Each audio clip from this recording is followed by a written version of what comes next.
HMS Royal Oak was one of 5 Revenge-class battleships built for the Royal Navy during the First World War.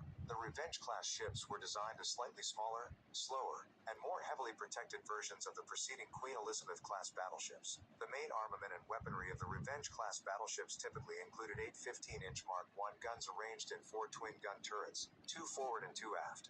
Other weaponry included 14 6-inch Mark 12 guns in single casemate mounts, 2 3-inch 20 hundredweight anti-aircraft guns, 2 submerged 21-inch torpedo tubes, located below the waterline. HMS Royal Oak had a relatively active service during World War I. Some of the notable actions and events involving HMS Royal Oak during the war include Battle of Jutland, 1916.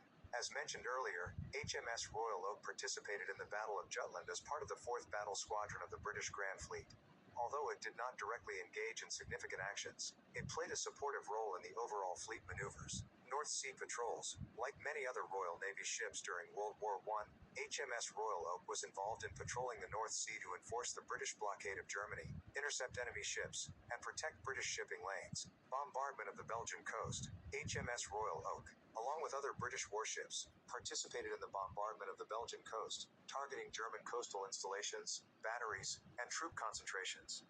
Escort and convoy duties. HMS Royal Oak also served in escort duties, protecting convoys of merchant ships from German submarines and surface raiders in the Atlantic and North Sea.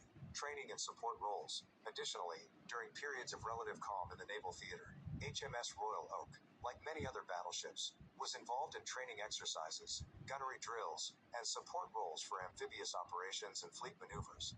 Overall, HMS Royal Oak contributed to the Royal Navy's efforts during World War I through a combination of fleet actions, patrols, convoy escort duties, and support roles, playing its part in the broader naval strategy against the German High Seas Fleet and in supporting the Allied war effort. During the interwar years, Royal Oak underwent several refits and modernizations to keep her up to date with evolving naval technology and tactics.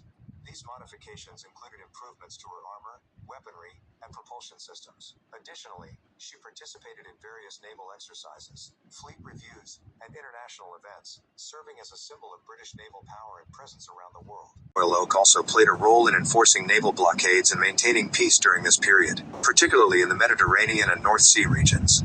She was occasionally deployed on diplomatic missions and goodwill visits to foreign ports, helping to strengthen Britain's ties with its allies and trading partners. When World War II began, Royal Oak was initially deployed in home waters to help enforce the naval blockade of Germany. Later, she was stationed at Scapa Flow, the main British naval base in the Orkney Islands, to protect against potential German naval threats. On October 14, 1939, Royal Oak was sunk at her moorings in Scapa Flow by the German submarine U-47, under the command of Kapitänleutnant Gunnar Preen. The attack caught the British by surprise, as Scapa Flow was considered safe due to its natural defenses and the belief that it was inaccessible to enemy submarines. The sinking resulted in the loss of 834 men, out of a crew of over 1,200. The sinking of Royal Oak had significant repercussions, leading to increased efforts to strengthen the defenses of Scapa Flow.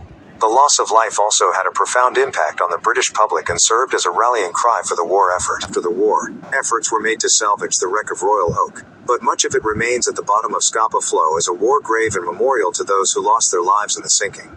Thank you for watching.